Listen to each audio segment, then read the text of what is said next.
of floods, which again could happen later tonight, tomorrow morning. But for the local businesses, they wanted to see a lot more people here this weekend.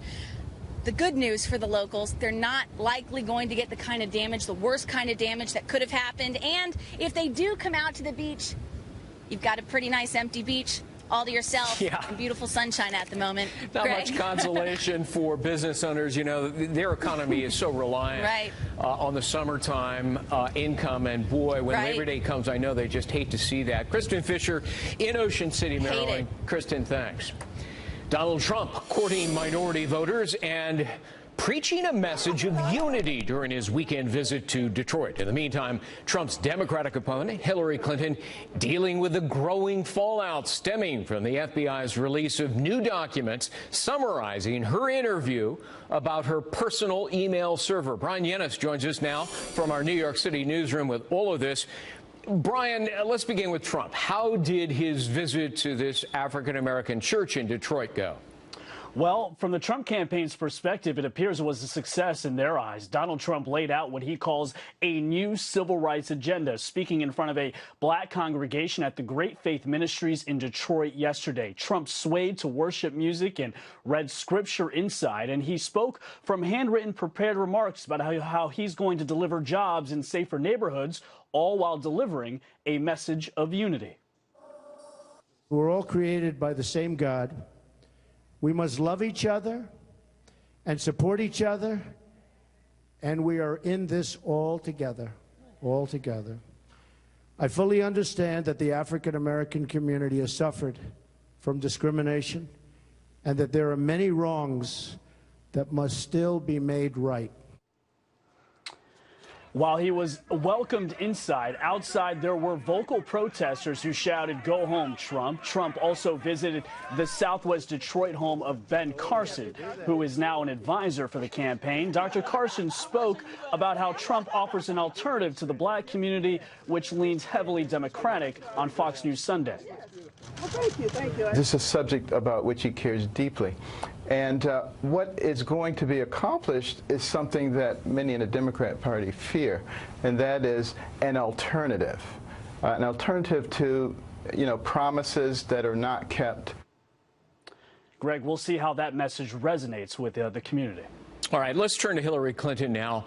Are we expecting some kind of a response on these newly released FBI notes of her interview with FBI agents anytime soon? Perhaps. Tomorrow, Hillary Clinton will begin traveling on a larger plane that for the first time will allow the press corps to travel on board with her for the remainder of the campaign. It's a welcomed opportunity for reporters to ask questions about these FBI notes that had just striking revelations, particularly that she said roughly 36 times that she could not recall key specific details about emails, including receiving training on how to handle confidential information.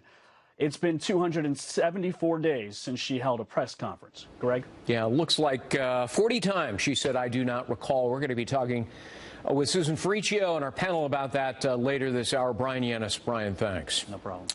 40 world leaders meeting in Hangzhou, China today for the G20 summit, reaffirming their dedication to global growth. President Obama seeking to smooth diplomatic relations while he's there. He's holding a bilateral meeting with the Turkish President Erdogan in the wake of July's failed coup attempt. This marks the final G20 summit for President Obama, where climate change and Brexit rank high on the agenda. Also, Hillary Clinton in full damage control mode over the latest revelations from the FBI and her email scandal. Will her actions derail her march to the White House? Stick around, stay with us as we look ahead on Sunday Morning Futures.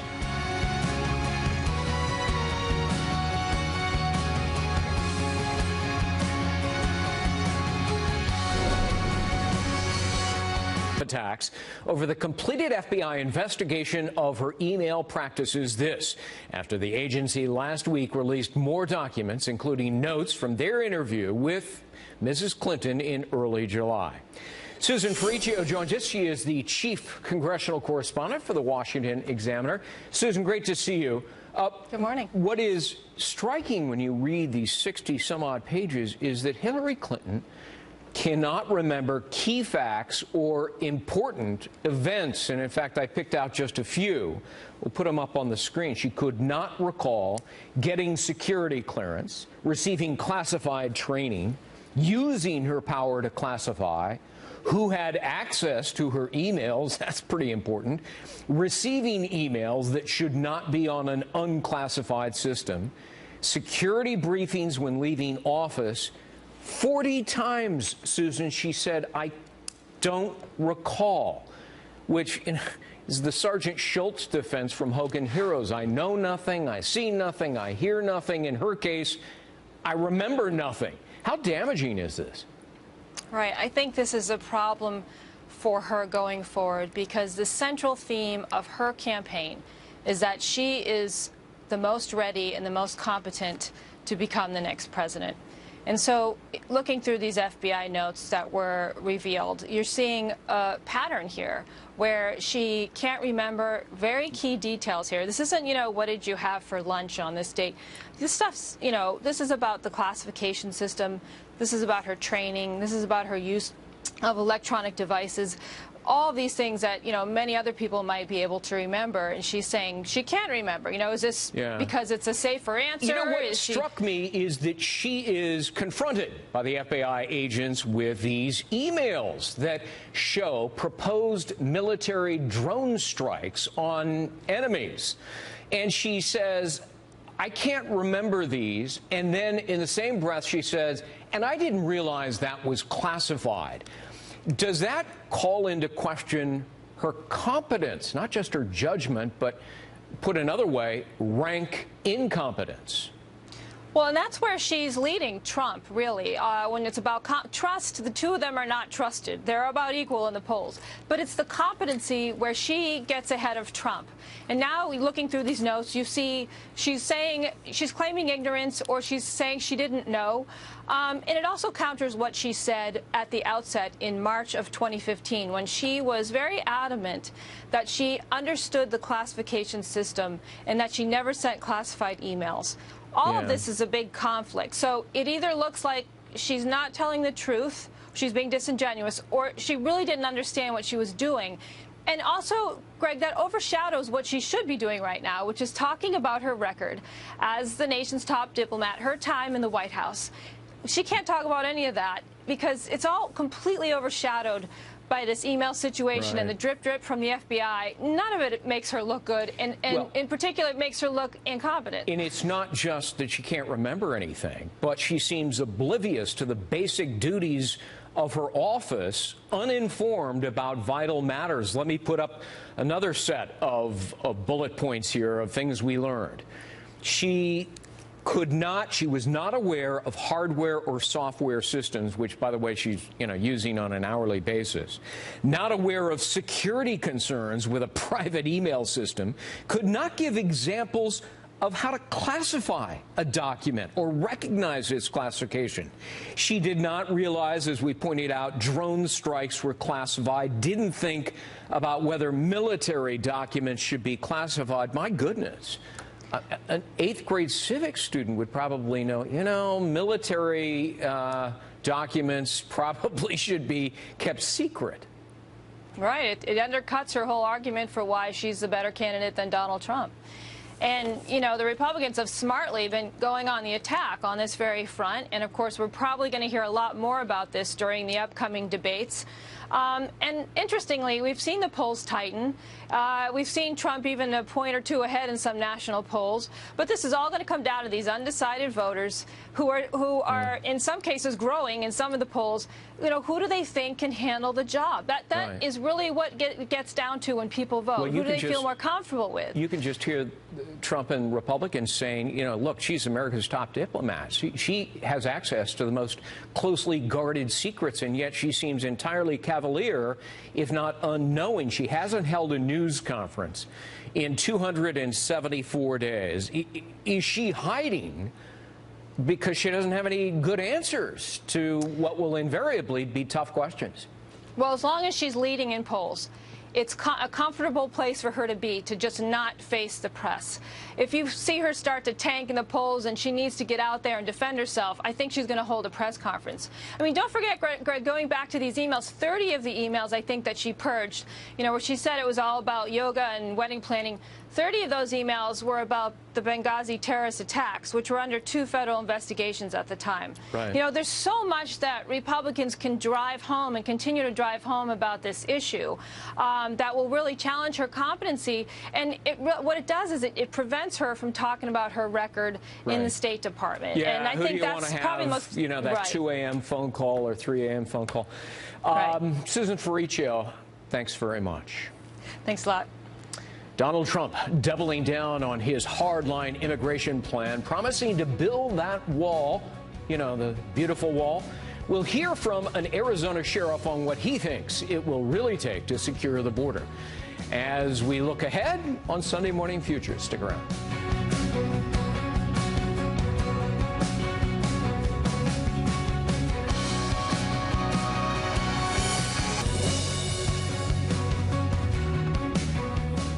Welcome back. Donald Trump reiterating his hardline position on illegal immigration this week after being accused of softening his tone. The Republican nominee holding a big speech in Phoenix where he vowed to build a wall and create a deportation task force. We will break the cycle of amnesty and illegal immigration. We will break the cycle. There will be no amnesty. People will know that you can't just smuggle in, hunker down, and wait to be legalized. Not going to work that way. Those days are over. Earlier this week, Maria spoke to a Phoenix sheriff about the situation at the border and Mr. Trump's plan. Sheriff, good to see you. Thanks so much for joining us. Great to see you. Thanks for having me on. So how would you characterize the border situation right now? Well, certainly it's unsecured. Being here in Arizona on the border, we've had 80 to 120,000 illegals apprehended each year of the past 3 years, just here in this one part of Arizona. In law enforcement, we'd call that a clue. I mean, the border's not secured. It's clearly not secure, and you're on the front lines. So yes. We really want to know from you what you're seeing and what you would propose. What is the solution here, sir? Well, certainly, besides being a sheriff, I'm a retired Army officer. I commanded soldiers in Yuma, Arizona, and that portion of the border is secured. How we did it is there's a double barrier. There's a 14-foot corrugated steel no-climb fence, and we don't need that across the entire border. As Donald Trump has said, we need it in certain portions of the border, in high-trafficked areas, proven smuggling corridors, and that's where we secure our border.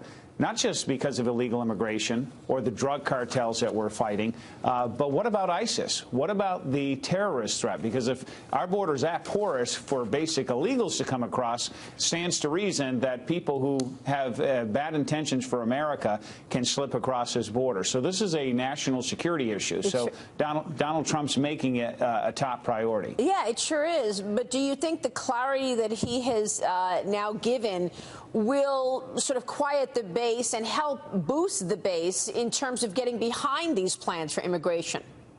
I believe so, and the reason being is, first, all Americans should agree we need to secure our sovereign border. And what I think even more important than a wall or barriers is I'm wearing a law enforcement uniform. The laws apply to you and I as American citizens. They should apply when it comes to illegal immigration, and that's what we want. We want to enforce the laws, and that's what Donald Trump would do. And then pivoting to, okay, well, what do we do with those illegal immigrants who are here? And his priority is very clear. Focus on the violent criminal illegals, which is a small minority of that large group, and get them out of this country, never to return again. That's where all of us should agree. And quite the contrary, President Obama, with the support of Hillary Clinton, has released 84,000 of these criminals, violent offenders, many of them, into our communities in the past 3 years alone. Yeah, and this is the really important distinction that Donald Trump is trying to clarify right now. So, yes. Because over the last year, we've all realized that getting rid of or sending 11 million people back outside the country is not doable and is not realistic. It is not, and the fact, what's great and beautiful about America is the strength of our country is our immigration. Every year we allow 1 million legal immigrants, and so Donald Trump wants to get anybody who wants to be a citizen, do it the right way, legally, follow the process. We're more generous than any other nation in the world when it comes to immigration, as long as you follow the law, and that's what we want here, to identify, and we should have a right to determine who comes into our country and legally. Yeah, no, I think this is all very important points, but you know, the devil is in the details, right? So how do you make sure to vet the people and understand who it is, who's the bad guys, if you will, and who are actually trying to create havoc in the U.S. and separate those from people who are working here, trying to get ahead, and regardless, living here illegally? Well, that's the whole point. And you're looking at refugees, asylum seekers from countries far across the world that are coming in here. And we've had leaders in the CIA, the FBI, our military leaders have said very clearly that ISIS and other terrorists who mean harm for America would use this process to exploit the vulnerabilities in our own system in the United States, because we love and defend freedom, and we are compassionate, and we do allow these people to come here. But we have to be certain in this very dangerous time we live in that they aren't the bad actors, that they truly are the people that we can allow into our country. Yeah. You know, were you surprised that Trump went to Mexico to meet with the Mexican president? I mean, so much talk about that before he actually left, because we know what Donald Trump said about Mexicans at the beginning of his campaign. Right. And we know that even right now, the former president is saying, look, he wasn't welcome here. I don't even know why he came.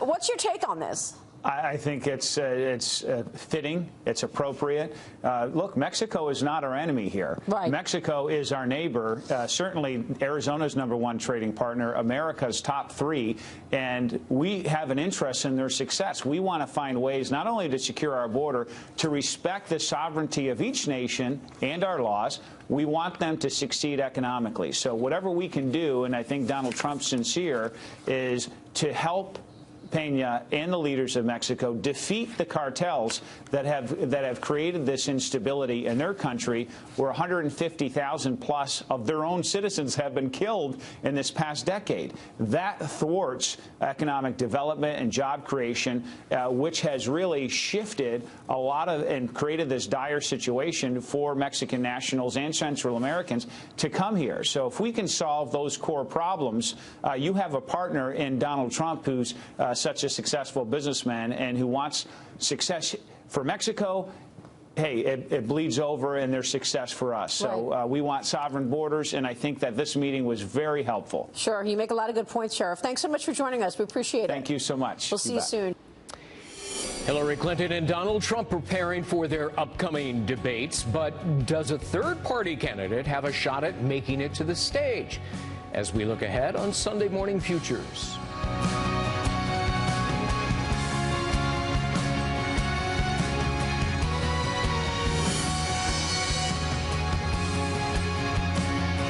Top line, and then 99% of the media just reports the top line. So it's a hard threshold to meet. We're giving ourselves a better than 50% chance of actually getting there. And if it isn't the first debate, the clock will keep ticking. So you could potentially make the second or third debate. We're still believing that we can run the table on this whole thing. Wow. All right. So we know that both Donald Trump and Hillary Clinton have very high negatives, and some people are saying they're going to vote for one because they don't like the other. So make the case to the American people right now. Why should they say forget both choices and go with Gary Johnson? Well, Maria, 70% of Americans don't know who we are, even. And then when presented with the fact that there is a third choice, two former Republican governors serving in heavily Democrat states, getting reelected, you don't really have to guess about outcomes. We've been there. We've done that. I don't think anyone can argue that we changed our states for the better. We're both fiscally conservative. We're socially inclusive. We really have skepticism when it comes to our military interventions that have led to a less safe world, not a more safe world. And I'm talking about military interventions when it comes to regime change. And then free trade. We really do believe in free trade, bringing the world together with free trade and diplomacy. So there's the elevator pitch right there. That was pretty good, I think. Well, let's talk about both of those issues. I mean, look, national security and the economy, the two big issues for the American people right now. You're talking about military intervention. What does that mean on a practical level in terms of how you would approach our foreign policy? Would you be cutting military spending? Would you be pulling back, even at a time that things feel a lot more dangerous than they ever have? Maria, I think what's really significant is that there was a poll 3 weeks ago by active military personnel on whom they favored to be president of the United States, and I actually won that poll. So I'd like to think it's based on what I am saying, which is to have an invincible national defense involving Congress in going forward. But when we get involved in regime change, and by the way, ISIS, it is a threat, and we will see that. We will see those sands move through the hourglass. But there will be a void, just like with al-Qaeda. We didn't even hear about ISIS until 2 years ago. When the void gets created taking out ISIS, it's going to get filled by other terrorists that are going to call themselves something else. Right. So we need to regionally contain this and looking to the future. I think that the real threats, immediate threats, Syria, let's end that civil war, but we're going to have to do that diplomatically with Russia. And North Korea, we're going to have to deal with that diplomatically, and it's going to have to involve China. So just to be clear, you will pull back and you will look for help from China. Is that what you're saying? Well, in the case of North Korea, and looking at balancing the federal budget, I really do believe that we need to balance the federal budget. And we're talking now, why balance the federal budget? Well, it's future generations. It's the fiscal cliff that we're headed toward.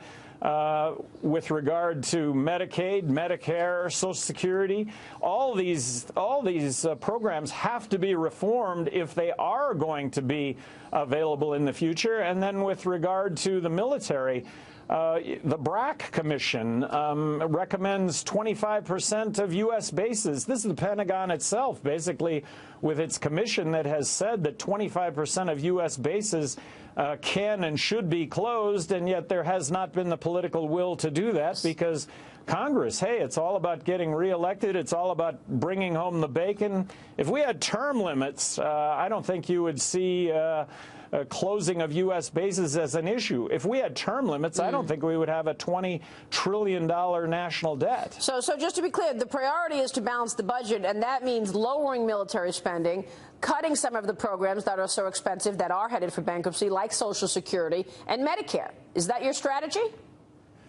Well, it is, and just when it comes to the military, everybody needs to recognize that we are spending as much money on our military as the rest of the world combined. For anyone to think that there is not an excess with regard to military spending, you know what? I think they're in the minority. I think the majority of us recognize that what we've been doing isn't working. It hasn't resulted in a more safe world, right. And that we shouldn't be the world's policemen, that we should have an impenetrable national defense. When we're attacked, we're going to attack back. All right, we will leave it there. Governor, good to have you on the program. We'll be watching. Great to be with you, Maria. Thank you so much. Gary Johnson joining us there. And now with a look at what's coming up on Media Buzz, let's check in with Howard Kurtz. Howie? Good morning, Greg. Well, you mentioned debate moderators. Our own Chris Wallace will join us to talk about his role as the first Fox News journalist we picked for a general election presidential debate. Also, the almost schizophrenic coverage of Donald Trump this week, very positive on his trip to Mexico, very harsh on his speech about immigration in Phoenix. And then as well, we'll talk about the FBI's document dump on Hillary Clinton. And why did the Anthony Weiner sexting story again get so much media attention? That's a very good question, Howie. All right, we look forward to Media Buzz. Howard, thanks. Donald Trump making appearances in Detroit in an effort to appeal to minority voters. How did he do? We'll ask our panel as we look ahead on Sunday Morning Futures. So important. And the right to live in safety and in peace and to have a really, really great job, a good paying job, and one that you love to go to every morning. And that can happen. Let's bring in our panel. Mustafa Tamiz joins us, a Democratic strategist. Sean Jackson is with us, the chairman of the board of the Black Republican Caucus of Florida. Gentlemen, nice to have you both here. Sean, we'll put it up on the screen. Trump's support among black voters is, I think it's fair to say, abysmal. The latest Fox News poll has him at 4%. His poll average is 3%. I mean, he's deeply unpopular among African Americans. Is one visit to a black church really going to change that? Well, you know what? First and foremost, Greg, thanks for having me on this morning. But it's not just about this one visit to this one black church. You're going to see Mr. Trump, I believe, doing this time and time again from now until election day. What took him so long? He's been running for 14 months. Well, you know what? I can't personally speak to that. The best person to speak to that would be Omarosa Manigault, who is the head of Trump's diversity team. But were you frustrated when you saw that he didn't go to black colleges, black churches, black communities, and especially when he rejected the invitation to speak before the NAACP? Well, you know what, to be quite fair, Mr. Trump did not reject that invitation. As I understand it, there was a conflict of interest, and unfortunately, I just believe the ball was dropped in ensuring that someone from the campaign, a good representative of the campaign, was there. It didn't frustrate me because, again, I knew that there was a conflict of interest, and I believe that the NAACP knew just how important that the Republican National Convention was at the time of their event, and, you know, no, it didn't frustrate me. Mustafa, Trump delivered very scripted remarks. Some people said it looked like he hadn't read them yet. But he did say, quote, "Those who seek office do not do enough to step into the community and learn what's going on." Sounds like he's talking about himself, right? I mean, it was the first time he'd ever stepped into the community. Absolutely. But I am glad that he went. You know, there was a letter by national security experts, mostly Republican, that said Donald Trump is not prepared to handle national security issues. And if there's anything he's less prepared than national security, is domestic policy.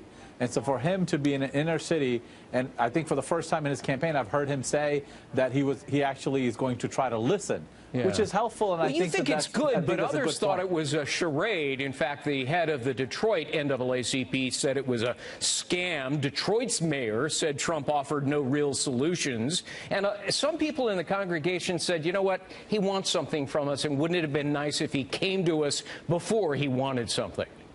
Well, look, he spent a lifetime. If he elected, he'll be the oldest president elected in the United States history. He spent a lifetime building condominiums for affluent golf clubs. He has never worked in the inner city as a developer. And discriminating against black tenants. His company was sued for racial discrimination. And that was early with him and his family. So he's had an entire lifetime of trying to do something in the African community. He hasn't done it. And so now that he shows up right before election, people are naturally going to be suspicious. And then his rhetoric, his entire campaign has been completely against the community of color. What about that? I mean, he stirred a lot of anger in the African-American community when he said, essentially, your lives are so miserable, what do you have to lose? Vote for me. Okay, but and that's to my point, exactly to my point. Mrs. Clinton has done the exact same thing, if you want to call it that, showing up at the 9th hour. She's spoken to the NAACP once. She has gone to a couple of black churches over the tenure of her entire campaign. But that's okay. That's but more the than point Donald Trump. Whether we go tit for tat on how many times, the fact of the matter is that Hillary Clinton's best interest or most precious interest is not in the black community. Number one, and number two, might I add that Mr. Trump was absolutely on point when he said that what do we have to lose? Black folks across America have been giving the Democratic Party their vote for the past 50 years. And if you look in the most blighted communities of inner cities and the major, most metropolitan areas that are democratically run, might I add, you will see that black Americans have not been able to advance their quality of life.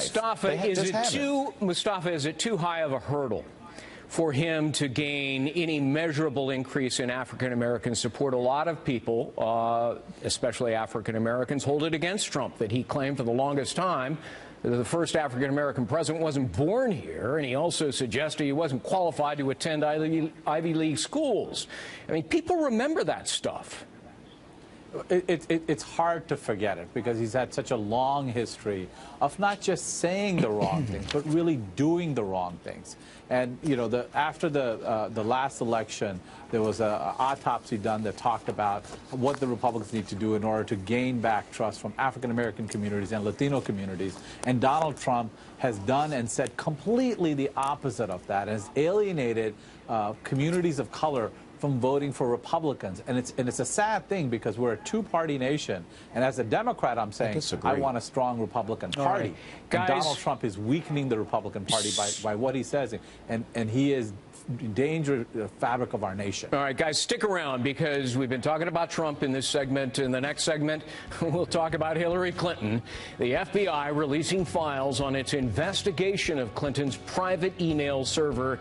Did it clear up the controversy surrounding the Democratic nominee, or is it now clear as mud? The panel will be back in a moment to talk about it as we look ahead on Sunday Morning Futures.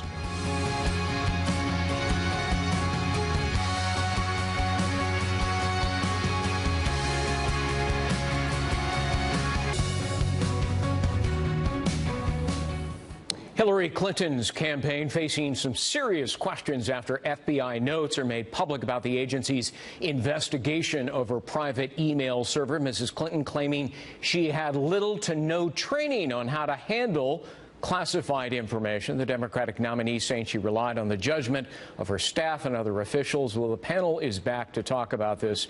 Mustafa, you know, what's striking when you read through it, and I've read through it 3 times now, 60-some-odd pages here, she doesn't remember key facts, vital documents, important events.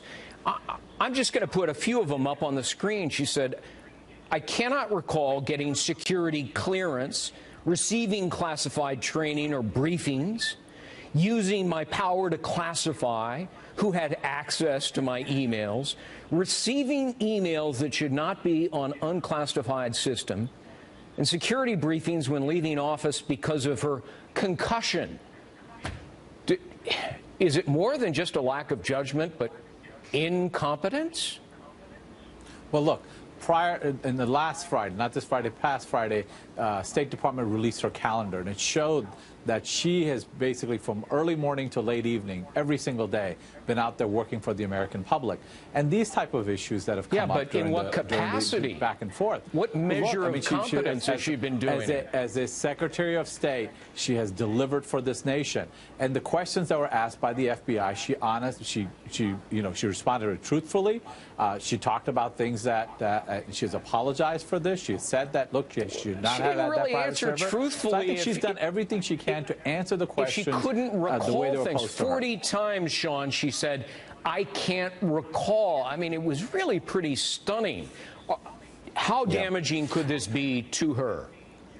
You know, sadly, as damaging as it is, I still find it absurd that the American people won't open their eyes and realize just how detrimental of a leader Mrs. Clinton would be if elected. I'll give you a perfect example, Greg. As chairman, I'm responsible to know everything that's in this plan right here. This plan helps me to govern the Black Republican Caucus of Florida and put policies in place to help blacks across the country to better their lives, okay? If I don't know what's in that plan, then I fail at my job. Secretary Clinton knows every single thing that has been a part of her classification briefings, and it's a lie, a blatant lie, that now all of a sudden she doesn't know what was relayed to her. And if she, in fact, does not remember, then it shows that she can't be president. With military documents about proposed drone strikes, and she said, I didn't realize that's classified. Gentlemen, thanks. That does it for us. I'm Greg Jarrett in for Maria Bartiromo. Media Buzz is next. Have a great